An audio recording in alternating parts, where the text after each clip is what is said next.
Hi friends, എല്ലാവർക്കും പുതിയൊരു വീഡിയോയിലോട്ട് സ്വാഗതം. അപ്പോൾ ഞാനിന്ന് പറയാൻ വേണ്ടി പോകുന്നത് മിക്ക PSC ഉദ്യോഗാർത്ഥികളും ഫേസ് ചെയ്യുന്ന ഒരു പ്രധാനപ്പെട്ട കാര്യമാണ്. കാരണം എന്ന് വെച്ചാൽ നമ്മൾ ചിന്തിക്കുന്ന നമ്മുടെ പഠനത്തിൻ്റെ മിസ്റ്റേക്ക് കൊണ്ട് മാത്രമാണ് നമ്മൾ വിജയത്തിലെത്താത്തത് എന്നല്ലേ. പക്ഷേ യഥാർത്ഥ വില്ലൻ അത് മാത്രമാണോ? നിങ്ങൾ ചിന്തിച്ച് നോക്കിയിട്ടുണ്ടോ എപ്പോഴെങ്കിലും? എന്ന് എൻ്റെ അനുഭവത്തിലൂടെ എനിക്ക് മനസ്സിലായ ഒരു കാര്യമുണ്ട്. അത് നമ്മളെടുക്കുന്ന എഫേർട്ട് മാത്രമല്ല നമ്മൾ വിജയത്തിലേക്ക് എത്തിക്കുന്നത്. അതായത് ആ ഒരു എക്സാം ഹാളിൽ നമ്മുടെ മൈൻഡ് സെറ്റ് എങ്ങനെയാണോ അതുകൂടിയാണ്. ഞാൻ പറഞ്ഞത് എന്താണെന്ന് വെച്ചാൽ കൂടുതൽ ടെൻഷൻ അടിച്ച് പോവുക, കൂടുതൽ ആങ്സൈറ്റിയോട് കൂടി പോവുക. അപ്പം അങ്ങനെയൊക്കെ നമ്മൾ എക്സാമിനെ അപ്രോച്ച് ചെയ്ത് കഴിഞ്ഞാൽ നമ്മൾ മൊത്തത്തിൽ എന്താ പറയുക, പരാജയപ്പെട്ടു പോവും. കാരണം എന്ന് വെച്ചാൽ ആ ഒരു ടെൻഷനോടുകൂടിയും ആങ്സൈറ്റിയോടുകൂടിയും നമ്മൾ എക്സാമിനെ അപ്രോച്ച് ചെയ്യുന്ന സമയത്ത് നമുക്ക് ഇപ്പം വരുന്ന ക്വസ്റ്റ്യൻസൊക്കെ നമുക്കറിയാം ഈ സ്റ്റേറ്റ്മെൻറ്റ് ടൈപ്പായിട്ടാണ് വരുന്നത്. പണ്ടത്തെ പോലുള്ള എക്സാം ആണെങ്കിൽ വൺ വേർഡ് മാത്രമേ ഉണ്ടാവുള്ളൂ. അപ്പോൾ അത് ഈ ടെൻഷൻ അടിച്ചാലും നമുക്ക് വലിയ കുഴപ്പമില്ല എന്ന് പറയാം. അതായത് അങ്ങനെ വൺ വേർഡ് ആൻസർ അല്ലേ, അത് ഇതിനധികം ബാധിക്കില്ലായിരിക്കാം. പക്ഷേ ഇന്നത്തെ കാലത്തെ എക്സാം അതുപോലെയല്ല, സ്റ്റേറ്റ്മെൻ്റ് ആണ്. ചിലപ്പോൾ നമ്മളോട് ചോദിക്കുന്നുണ്ടാവുക തെറ്റായത് ഏത് എന്നായിരിക്കും. അപ്പോൾ ആ ഒരു ടെൻഷനും ആങ്സൈറ്റിയും കാരണം നമ്മൾ വായിക്കുന്നത് തന്നെ ചിലപ്പോൾ ശരിയായത് ഏത് എന്നായിരിക്കും. അപ്പോൾ ആ ഒരു ആൻസർ തെറ്റിയല്ലോ. രണ്ടാമത്തെ കാര്യം എന്താണെന്ന് വെച്ചാൽ നമ്മൾ ഈ ടെൻഷൻ കാരണം ചില ക്വസ്റ്റ്യൻസ് ഒന്നും നമ്മൾ കണ്ടെന്ന് തന്നെ വരില്ല. എൻ്റെ ഒരു അനുഭവത്തിലൂടെ പറയാം കേട്ടോ. ഞാനൊരു എക്സാമിന് പോയിട്ട് വീട്ടിൽ വന്ന് നോക്കുമ്പോഴാണ് ഒരു താപനിലയായിട്ട് ബന്ധപ്പെട്ടിട്ടുള്ള ഒരു എന്താ പറയുക ക്വസ്റ്റ്യൻ വീട്ടിൽ നിന്നാണ് ഞാൻ കാണുന്നത്. ശരിക്കും എക്സാം ഹാളിൽ ഞാനത് കണ്ടിട്ടേ ഇല്ല. ശരിക്കും പറയുകയാണ്, നിങ്ങൾക്ക് വിശ്വസിക്കാൻ പറ്റുമോ എന്ന് എനിക്കറിയില്ല. അപ്പം ആ ഒരു ക്വസ്റ്റ്യൻ്റെ ആൻസർ എന്ന് പറയുന്നത് സ്റ്റേറ്റ്മെൻ്റ് ആയിരുന്നു ചോദിച്ചിട്ടുണ്ടായിരുന്നത്. എനിക്ക് കറക്റ്റായിട്ട് അറിയാവുന്ന ആൻസറായിരുന്നു. പക്ഷേ ആ സമയത്തൊക്കെ എനിക്ക് വല്ലാണ്ട് വിഷമം തോന്നിപ്പോയി. എൻ്റെ ഈ ടെൻഷൻ കാരണമാണല്ലോ ഞാനിങ്ങനെ ചെയ്ത് വെച്ചത് എന്നോർത്തിട്ട്. നമുക്കറിയാവുന്ന കാര്യമാണ്, ഒരു മാർക്കൊക്കെ പോയി കഴിഞ്ഞ് കഴിഞ്ഞാൽ റാങ്ക് ലിസ്റ്റിൽ എത്രയോ പിറകിലായിരിക്കും നമ്മുടെ സ്ഥാനം അല്ലേ. അപ്പോൾ ആ സമയത്തൊക്കെ ഞാൻ ഒരുപാട് ടെൻഷൻ അടിച്ചിട്ടുണ്ട്, സങ്കടപ്പെട്ടിട്ടുണ്ട്. കാരണം എന്ന് വെച്ചാൽ അറിയാവുന്ന ക്വസ്റ്റ്യൻ പോലും ഞാൻ ആ എക്സാം ഹാളിൽ നിന്ന് കണ്ടില്ലല്ലോ എന്നോർത്തിട്ട്. പൊതുവെ എൻ്റെ പ്രത്യേകത എന്താണെന്ന് വെച്ചാൽ ഞാൻ നല്ലോണം പഠിച്ചു പോയ കാര്യങ്ങളുണ്ടാവുമല്ലോ, അതിന് ആ ഒരു എക്സാം ആയാലും അല്ലെങ്കിൽ ഇപ്പം എന്തെങ്കിലും ക്വസ്റ്റ്യൻ ചോദിക്കുന്നതാണെങ്കിൽ പോലും നല്ലോണം പഠിച്ചിട്ട് പോയ കാര്യത്തിന് ഞാൻ നല്ലോണം ടെൻഷൻ അടിക്കും. അപ്പം അങ്ങനെയുള്ളൊരു ക്യാരക്ടറാണ് ഞാൻ. അത് ഇപ്പം PSCയുടെ കേസിൽ മാത്രമല്ല, ഞാൻ കോളേജിൽ പഠിക്കുന്ന സമയത്താണെങ്കിൽ പോലും അങ്ങനെയായിരുന്നു. ഞാൻ നല്ലോണം പഠിച്ചിട്ട് പോവും, എഫേർട്ട് എടുത്തിട്ട് തന്നെയാണ് ഞാൻ പഠിക്കുക. പക്ഷേ ഈ പഠിച്ചതൊന്നും അവരുടെ മുന്നിൽ കറക്റ്റായിട്ട് പ്രസൻറ്റ് ചെയ്യാൻ പറ്റില്ല. കാരണം എന്താ വെച്ചാൽ എൻ്റെ ഈ ടെൻഷൻ കാരണമാണ് എല്ലാം സംഭവിക്കുന്നത്. ആ ഒരു സ്വഭാവം ഇതുവരെയായിട്ട് മാറിയിട്ടുമില്ല. അത് ഞാൻ ജീവിതത്തിലുടനീളം കണ്ടിന്യൂസായിട്ട് കൊണ്ടുവരുന്നുണ്ട്. അപ്പോൾ അതുതന്നെയാണ് എൻ്റെ പരാജയത്തിനുള്ള പ്രധാനപ്പെട്ട കാരണം. അല്ലാണ്ട് എൻ്റെ എഫേർട്ട് ഞാൻ എഫേർട്ട് എടുക്കാത്തത് മാത്രമല്ല.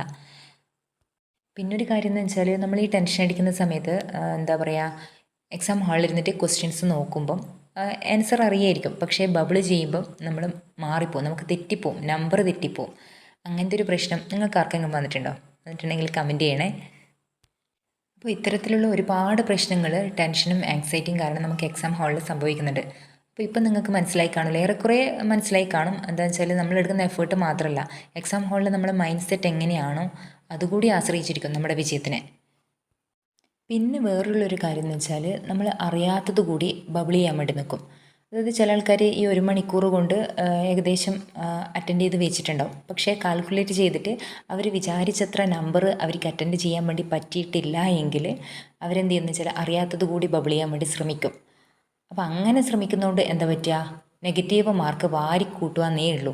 നമുക്ക് ഏകദേശം ഒരു 50-50 ചാൻസ് എടുക്കാൻ പറ്റുന്നതൊക്കെ നമുക്ക് അറ്റൻഡ് ചെയ്യാൻ ശ്രമിക്കുന്നതിലൂടെ തെറ്റില്ല. പക്ഷെ ഒട്ടും അറിയാത്തതൊന്നും നമ്മൾ അങ്ങനെ ചെയ്യാൻ ശ്രമിക്കരുത്. അപ്പം അങ്ങനെയുള്ള തെറ്റുകളൊക്കെ എനിക്ക് പറ്റാറുണ്ട് കേട്ടോ. കാരണം എന്ന് വെച്ചാൽ ഏകദേശം ഈ 1 മണിക്കൂർ ഞാൻ ഏകദേശം ക്വസ്റ്റ്യൻസൊക്കെ അറിയാവുന്നതൊക്കെ അറ്റൻഡ് ചെയ്ത് വെച്ചിട്ട് പിന്നെ ഞാൻ പ്രതീക്ഷിച്ചത്ര നമ്പേഴ്സ് എനിക്ക് അറ്റൻഡ് ചെയ്യാൻ പറ്റിയിട്ടില്ല എങ്കിൽ ഞാൻ എന്ത് ചെയ്യുമെന്ന് വെച്ചാൽ വീണ്ടും ക്വസ്റ്റ്യൻ പേപ്പർ എടുക്കും. എന്നിട്ട് അറിയാത്തതൊക്കെ ഏകദേശം ശരിയാവുന്നുണ്ടെങ്കിൽ ശരിയായിക്കോട്ടെ എന്നും കരുതിയിട്ട് ഞാൻ ബബിൾ ചെയ്ത് വെച്ചിട്ടുണ്ട്. അപ്പോൾ അങ്ങനെ ചെയ്തതൊന്നും എനിക്ക് ഇന്നേ വരെ ശരിയായിട്ടില്ല കേട്ടോ. മൊത്തത്തിൽ ഞാൻ നെഗറ്റീവ് അടിച്ച് എന്താ പറയുക വാങ്ങുക ചെയ്യാറ്. അതായത് ചിലപ്പോൾ ഞാൻ ഈ ലാസ്റ്റ് കുറച്ച് ക്വസ്റ്റ്യൻസ് അറ്റൻഡ് ചെയ്തില്ല എങ്കിൽ ചിലപ്പോൾ ഞാൻ റാങ്ക് ലിസ്റ്റിലൊക്കെ പെട്ടേനെ. പക്ഷേ എൻ്റെ ഈ മണ്ടത്തരം കൊണ്ട് ഞാൻ എന്ത് ചെയ്യുമെന്ന് വെച്ചാൽ മൊത്തം നെഗറ്റീവ് വാങ്ങിയിട്ട് കട്ട് ഓഫിൻ്റെയും താഴെ അങ്ങ് പോയി കിടക്കും. അപ്പോൾ എനിക്ക് നിങ്ങളോട് പറയാനുള്ളതെന്ന് വെച്ചാൽ എക്സാം ഹാളിലേക്ക് പോകുന്നതാണെങ്കിലും അല്ലെങ്കിൽ നമ്മൾ എന്തെങ്കിലും ഒരു ഇൻ്റർവ്യൂവിന് പോകുമ്പോഴാണെങ്കിലും ഒരിക്കലും ടെൻഷനോട് കൂടി നമ്മൾ അതിനെ അപ്രോച്ച് ചെയ്യാൻ വേണ്ടി പാടില്ല. കാരണം എന്ന് വെച്ചാൽ നമുക്ക് നമ്മൾ പഠിച്ചത് കൂടി മൈൻഡിൽ നിന്ന് മറന്നങ്ങ് പോവും. അപ്പോൾ ടെൻഷൻ മാത്രമേ ബാക്കി കാണുള്ളൂ. അപ്പോൾ ഒരിക്കലും അങ്ങനെ ചെയ്യരുത്. എന്തെങ്കിലും വരട്ടെ, വരുന്നിടക്ക് വെച്ച് കാണാം എന്ന രീതിയിൽ മുന്നോട്ട് പോവാം. നമ്മൾ ഈ പ്രത്യേകിച്ച് ടെൻഷൻ അടിച്ചിട്ട് നമുക്ക് കൂടുതൽ മാർക്ക് കിട്ടാനെങ്ങാനുണ്ടോ? ഇല്ലല്ലോ. നമ്മൾ കിട്ടുന്നതും കൂടി അവിടെ കൊടുത്തിട്ടല്ലേ വരുന്നുള്ളൂ. അതായത് നെഗറ്റീവ് മാർക്കും കൊണ്ടല്ലേ നമ്മൾ വരുന്നത്. അപ്പോൾ ഈ ടെൻഷൻ കൊണ്ട് യാതൊരുവിധ കാര്യമില്ലയെന്ന് എല്ലാവർക്കും അറിയാവുന്നതല്ലേ. അപ്പം നമ്മൾ എക്സാം ഹാളിൽ ചെയ്യേണ്ടതെന്ന് വെച്ചാൽ പരമാവധി ടെൻഷൻ കുറയ്ക്കുക, മൈൻഡ് കൂളാക്കിയിട്ട് എക്സാം എഴുതുക. നമുക്ക് കിട്ടുന്നുണ്ട് കിട്ടട്ടെ, കിട്ടുന്നില്ല പോട്ടെ എന്ന് വിചാരിച്ചിട്ട് എഴുതണം.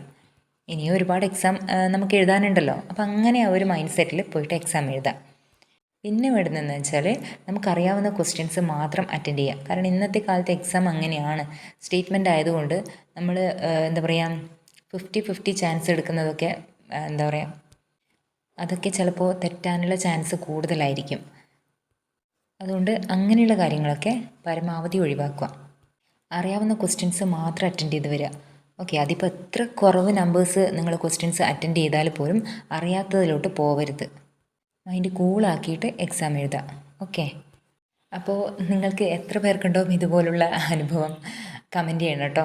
ആർക്കൊക്കെയാണ് എൻ്റെത് പോലുള്ള അനുഭവങ്ങൾ ഫീൽ ചെയ്തിട്ടുള്ളത് എന്നുള്ളത്.